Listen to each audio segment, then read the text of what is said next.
কিশোর gang আসে, তাও ওরা 20-25 জনের মতো। দিন দিন বেড়েই চলছে মানিকগঞ্জে কিশোর গ্যাংয়ের তাণ্ডব।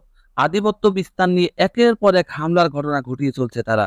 এতে জনমনে আতঙ্ক বিরাজ করছে। গত বুধবার রাত 8:30টায় মানিকগঞ্জ পৌরসভার চরবায়থা এলাকার চাওয়ালা নামের একটি দোকানের টুলে বসাকে কেন্দ্র করে হামলা চালায় কিশোর গ্যাংয়ের সদস্যরা। হামলার শিকার দুইজনকে গুরুতর আহত অবস্থায় 250 শয্যা বিশিষ্ট জেলা সদর হাসপাতালে ভর্তি করা হয়েছে। ভুক্তভোগীরা হলো শহরের পশ্চিম দাসরা এলাকার গোলদার হোসেনের ছেলে মোহাম্মদ আরিফুল ইসলাম ও পশ্চিম বান্দরটি এলাকার মৃত মুজিবুর রহমানের ছেলে মোহাম্মদ আবু বকর।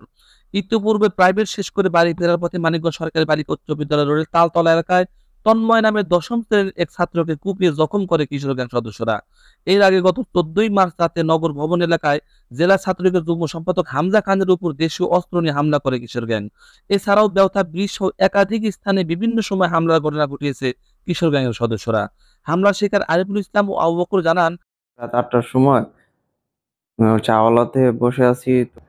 অতর্কিতভাবে মি মিমের ছত্রছায়ায় কিশোর গ্যাং এর হিমেল, আ মা রাকিব, মা কি আরো আরো অনেক ছিল। মানে চেনা যায় না। অনেক ছোট, ছোট ও পোলা ছেলেপেলে আমাদের উপরে হামলা করে। তো আমরা চাওয়ালা সবাই বসেছিলাম, হঠাৎ করে কিছু পোলাপান আসে, এসে আমাদের টুল ছাড়তে বলে। তো আমরা জিজ্ঞেস করলাম যে ভাই টুল ছাড়বো কিসের জন্য? বলল যে বড় ভাই আসছে, টুল ছাড়তে হবে।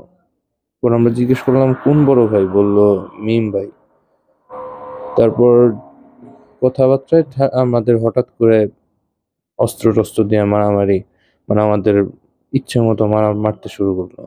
এ বিষয়ে সদর থানার ভারপ্রাপ্ত কর্মকর্তা ওসি মোহাম্মদ হাবিল হোসেন বলেন, এই ঘটনায় এখনো কোনো লিখিত অভিযোগ পাইনি। অভিযোগ পেলে তদন্ত সাপেক্ষে আইনগত ব্যবস্থা নেওয়া হবে।